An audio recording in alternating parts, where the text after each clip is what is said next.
সকলকে নমস্কার। কেমন আছেন আপনারা সবাই? আজকে আমি যাচ্ছি সেন্ট থমাস মাউন্টে, যেটি চেন্নাইয়ে অবস্থিত। এটি খুব বিখ্যাত এবং সুন্দর জায়গা।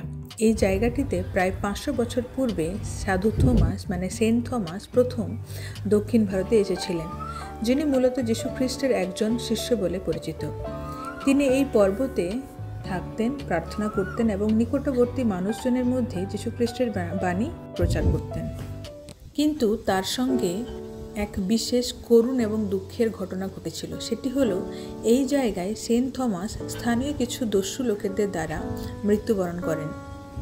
অর্থাৎ এই পাহাড়ের গুহায় তাকে হত্যা করা হয়, কেননা তিনি সেই অঞ্চলে যীশু খ্রিস্টের বাণী প্রচার করছিলেন বলে। তবে পরবর্তীকালে এই জায়গাটি পবিত্র স্থান বলে বিবেচিত করা হয়। বহু দেশ বিদেশের মানুষ এই জায়গায় আসেন, এই পবিত্র স্থানটি দেখেন এবং নিজেদের মনস্কামনা পূর্ণ করার জন্য প্রার্থনা করেন। অর্থাৎ এই জায়গাটি পবিত্র তীর্থস্থান বলেই অভিহিত করা হয়। তাই জন্য আমি সেই জায়গা দেখার জন্য আজকে যাচ্ছি। সেই জায়গা যাওয়ার জন্য আমি প্রথমে চেন্নাই সেন্ট্রাল রেলওয়ে স্টেশন থেকে আমি যাচ্ছি। সেটির পাশে একটি সেন্ট্রাল মেট্রো রয়েছে, সেই পথ ধরেও আপনারা যেতে পারেন। সেই সেন্ট্রাল মেট্রো থেকে Saint Thomas Mount metro station পর্যন্ত যেতে পারেন। তার ভাড়া হচ্ছে প্রায় 40 টাকা। আর পরে সেখান থেকে অটো ধরে সেন্ট থমাস মাউন্টে যেতে পারেন। তাই আমিও সেভাবেই এখন যাচ্ছি সেন্ট্রাল মেট্রো স্টেশনে, সেখান থেকে সেন্ট থমাস মাউন্ট স্টেশন পর্যন্ত। এমনি বাস, ট্রেনে আপনারা যেতে পারেন, তবে সেটি অনেকটা দূর। প্রায় সেন্ট্রাল মেট্রো স্টেশন থেকে 40 থেকে 45 মিনিট সময় লাগে। তো সেক্ষেত্রে বাস এবং অটো বা ট্রেনে আপনাদের অনেক সময় লেগে যেতে পারে। আমি মেট্রো স্টেশনে পৌঁছে গেছি এবং মেট্রোর জন্য ওয়েট করছি। মেট্রো আসার পর আমি সেটাতে উঠে পড়লাম এবং সেখান থেকে যাব সেন্ট থমাস স্টেশনে। মেট্রোটি বেশ ফাঁকাই আছে।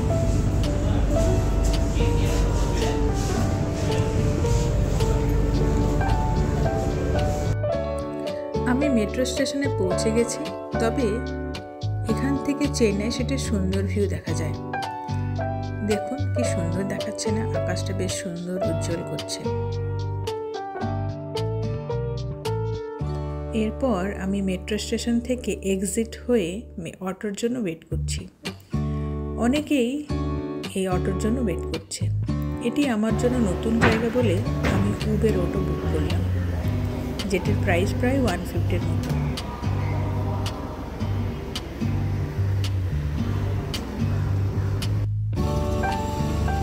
আমার অটোও চলে এসছে, আমি অটো করে যাচ্ছি।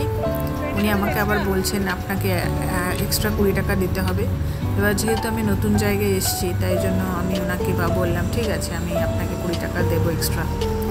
তো আমরা যাচ্ছি, রওনা হচ্ছি সেন্ট মাউন্ট স্টেশনে, সেন্ট মাউন্ট হিলে, যেখানে মূলত সেন্ট থমাসের তীর্থক্ষেত্র বা পিলগ্রিমেজ বলা হয়, সেই জায়গায় আমরা যাচ্ছি। আমি গন্তব্যস্থলে পৌঁছে গেছি। জায়গাটি বেশ সুন্দর, তবে এই জায়গাটির অন্য একটি নাম আছে। এখানে মূলত সেন্ট থমাসের নামানুসারেই এই জায়গাটির নাম দেওয়া হয়েছে সেন্ট থমাস মাউন্ট। তবে সেন্ট থমাসের আসল দেখার জায়গাটি একদম পাহাড়ের চূড়ায় অবস্থিত, আর এই পাহাড় উঠতে প্রায় 300 থেকে 400 সিঁড়ি ভেঙে উঠতে হবে।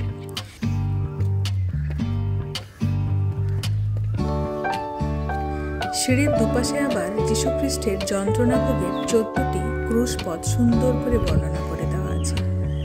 এখানে অনেকেই এই সিঁড়ি পার করে পাহাড়ের চূড়ায় যায়।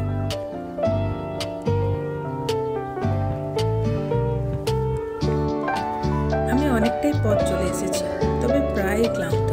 পাখির ডাক বেশ সুন্দর শোনা যাচ্ছে। বেশ সুন্দর মনোরম পরিবেশ, বেশ ভালোই লাগছে।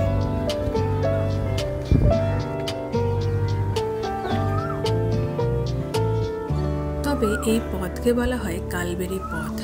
কালবেরি পথ মানে যেরকম যীশুখ্রিস্টকে কালবেরি পাহাড়ে নিয়ে যাওয়ার সময় নানা অত্যাচার বা যন্ত্রণাভোগ সহ্য করতে হয়েছিল, তেমনি এই পথের মধ্য দিয়ে সেন্ট থমাসকে মারার জন্য এখানকার দস্যুরা অনেক খুঁজে বেরিয়েছিল এবং শেষে ওই পাহাড়ের গুহায় তাকে পাওয়া গিয়েছিল এবং তাকে সেখানেই হত্যা করা হয়।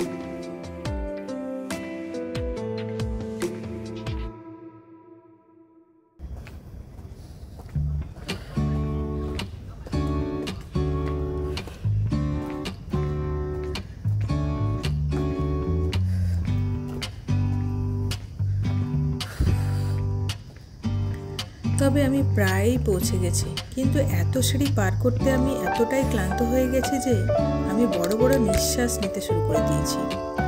ওই যে দূরে দেখা যাচ্ছে হোয়াইট সাদা চার্চ, সেটাই হচ্ছে সেন্ট থমাস মাউন্টের চার্চ।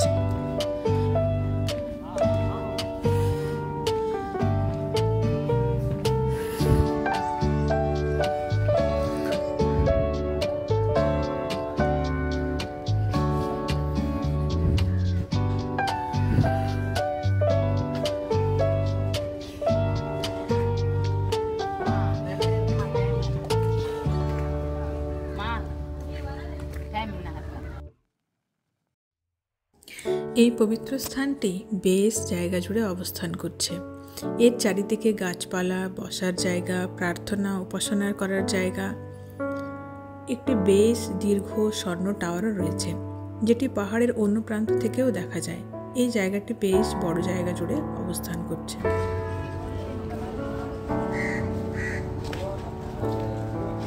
এই পাহাড়ে পুরনো গুহাও রয়েছে, তবে সেগুলিকে এখন বাধাই করা হয়েছে এবং সাধু থমাসের বিবরণ সংরক্ষণ করা হয়েছে তাতে।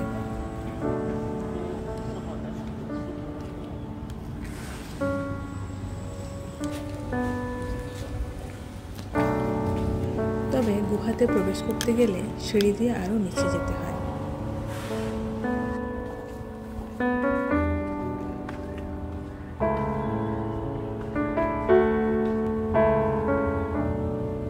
এটি হলো সেই সাধু থমাসের বিভিন্ন সংরক্ষণ, যেখানে তার বিভিন্ন সময়ের বিষয়গুলো তুলে ধরা হয়েছে।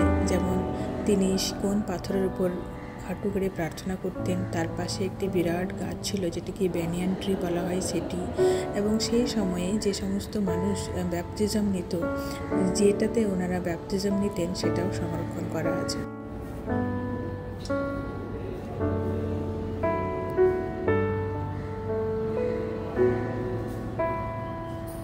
এছাড়া সেই গৃহেতে বিভিন্ন সময়ের ঘটনা তুলে ধরা হয়েছে। এখানে বিভিন্ন নানা গুণী মানুষ, বিশপসরা এসেছিলেন, তাদের ফটো এখানে তুলে ধরা হয়েছে এবং সংরক্ষণ করে রাখা হয়েছে। এছাড়া গুহার মধ্যে বিভিন্ন স্থাপত্য, স্কাল্পচার, এগুলো বিষয়েও সেখানে সংরক্ষণ করে রাখা হয়েছে।